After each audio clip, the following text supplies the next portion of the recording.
So if you're Dallas and you're at the point where, hey, we don't think we're going to get to a contract with this guy, we're going to end up tagging him again and then losing him for nothing, then you start to rearrange your thinking. Oh, do we want to try and trade for Matthew Stafford? Do we want to get in the Deshaun Watson sweepstakes? That's the way Dallas has to be thinking at this point if they're thinking big picture. Right now, all you hear from Dallas is, yes, we want Dak Prescott to be our quarterback. We believe he'll be our quarterback. We believe we'll get him signed. But that's the same stuff you heard from them last spring, last summer, and frankly, the summer before, and they still haven't reached a deal. So, yes, we're keeping an eye on that situation regardless of what's being said from the Dallas Cowboys, because they may get to a point where they have to make a different decision even though they don't want to. There you go, Evan. You're happy now. Dan, if you want to ever set off Key and you're on NFL Live or SportsCenter with him, if you really want to set him off, ask him about trading Dak Prescott for Deshaun Watson. Just keep that one in the back pocket if you really want to set Key on DEFCON 5. You can't trade Dak. I mean, you haven't even signed him yet. He's not under contract. But it sounds like there's a lot of things that could set Key off, including his microphone or, wife shopping habits. There's a lot going on there again on Friday morning. So I'm going to definitely keep listening after I'm off the air because it sounds like there's some interesting stuff happening there. Excellent. We certainly hope you have the meter in the house as well. Dan, thank you very much. Appreciate it. All right, Danny. You got it, guys. See, this is a different show for Dan.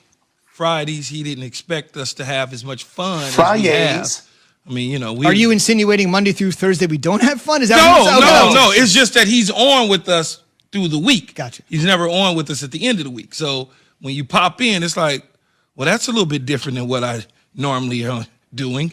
That's what it is. Speaking of doing something a little bit different, court is now in session. Oh. Hey. Welcome inside the People's Court, because we are the People's Show. Please be seated. Oh, that's right. Everybody's already seated. The less than honorable Zubin Mehenti presiding. Thanks for everybody. Thanks for being here. We're in virtual court today. So we're not going to have anybody actually take the stand. We have everybody joining us on location. And please, as a reminder, when you're not speaking, please have your mask on, okay? Jeez. That's like the most important thing I've been told. When you're not speaking, please still wear your mask. Today's courtroom decision comes down to this. Where will Deshaun Watson land? We have cut it down to two finalists. Doug Llewellyn is waiting outside the courtroom for the winner. It'll either be Jay or Key. Rusty, my trusted bailiff, is here. Judge Wapner has the day off. It's unlikely he will return. How diverse are the jurors? How diverse are the jurors? We're looking at 12 people, 7 men, 5 women, 3 blacks, and the token Asian, not me. You got a second kid on the way, so I know your wife deserves something great. My wife deserves the world, but I'm with Key. I will not watch anything with extra purses in the background, Key. Smart move. It's interesting because the way I feel about it, every day is a holiday in my household. So, I don't need to continue to keep running out, buying stuff. You know what I'm saying? It's like... You know what, Key? She has your love. Yeah, so every single day. You have the best of me. Every single day, man. Yeah. Every day is love in our household. We're a happy family. Kids are happy, so it's like. Just buy Amazon stock. That's all good. You give back to yourself, Key. Jay, all that's good. Amazon stock and this and that and do all that. They don't want to hear that, though. So they don't want to hear this love. No, they don't want to hear that because it's such things as called social media in the world. And when they swiping and looking and doing all that, and then they get looking at the Kardashian shows and they looking at all these other shows and these girls are walking around with nice purses and things of that nature and the red bottom shoes and what is it, YSL? They want some of that. Yeah. So you got to figure out how to maneuver to get it. See, Zuby, you would love my wife. She does not watch that stuff. She'll much rather read like an HBR magazine, like a Harvard Business Review. I'm like, hey, why don't you do this with your business? I'm like, thank you. Thank you, Nikki. Yes. My wife going to do all that too, but at the end of the day, she going to need what she need. That's just what it is. All right, and last word from me. I might know a guy named Michael Kors. I ain't get you no Michael Kors, okay? I might know a guy named Michael Kors, but no Michael Kors coming from me to you unless it gets really serious. Again. All right, I see you, Zoobs. I see you, Zoobs. Okay. Much more affordable, 1-800-FLOWERS. Yes, that is correct. On the way this morning is Dan Graziano. He joins us now. He's the ESPN NFL insider. Coming correct, straight and correct, Dan, is simply this. Key said it, man. If you don't want to be there, you ain't going to be there. And we've seen it with two big Houston superstars. Adam Schefter, right off we got off the air yesterday, officially confirming the trade request is in, even though we know it was made weeks ago. So now you've got a little bit of different information to work with from the contacts you talked to. It's in. McNair, Easterby, Caserio, Culley, Watson, hugely complicated. What do we need to know next?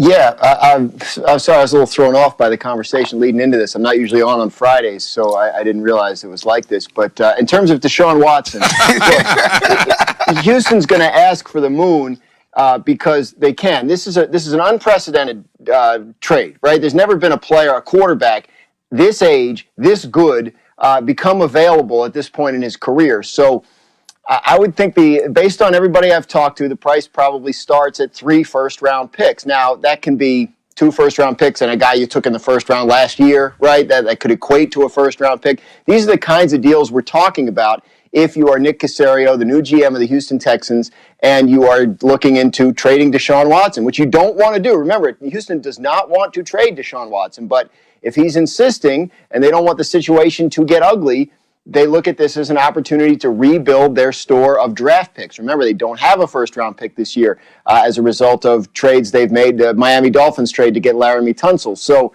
they need to, especially if they're going to lose their franchise quarterback, they need to restock some of those high picks so they can rebuild the team as quickly as possible. So Houston in the position now where they've just got the head coach hired, and now they are turning their attention to this very significant matter regarding Watson and their roster construction, and they are going to ask for a very high price, as they feel they should. Dan, I know this is about the Texans and Deshaun, but we got here simply because of Eric Bieniemy, in my opinion. And you came on our show a week or so ago, and you said to us, you warned us that Eric Bieniemy probably could potentially get passed over in this cycle. What now? What's the next step? For Bieniemy? Yeah. Yeah. Other than winning the Super Bowl. Look, right. After he wins the Super Bowl in a week and a half, then he'll be a hot candidate again next year. Look, I think if you were looking at Andy Reid and saying he's at the end of his career, you might say maybe Eric Bieniemy is in line to take over, but I don't get the sense that Andy Reid is at the end of his career. Why wouldn't you want to stick around and win as many as possible while Patrick Mahomes is in his prime? So Bieniemy will be a candidate again next year. Look, I mean, this is sort of how it goes. There will be 5 or 6 or 7 head coach openings again next year. It's just the way of the league. So his name will be brought up, and it's possible that he will find the team that wants him this time around. But yeah, it's one of those things, Key, where the longer it goes, the more you worry that a guy ends up, sort of kind of missing his window. I don't think that's the case with Eric Bieniemy, but another year of getting shut out, and that's the conversation we're having about him. We had that conversation with you a week or so ago, and you said it astutely that this could happen, and it happened, and now the Texans are in hot water with Deshaun Watson. Where's the next landing spot for Deshaun? Really, I mean, there are 25 teams that should be interested, and I mean, it's whoever gets the most creative. Now, you look at teams like the New York Jets, who are picking number 2, the Miami Dolphins, who are picking number 3. If they make the decision that they'd rather have Deshaun Watson than the young quarterbacks they currently have, then that becomes an interesting situation where, like, let's say if the Jets want to talk about sending Darnold as part of the package, or the Dolphins want to send Tua as part of the package, those are potential landing spots for Deshaun Watson.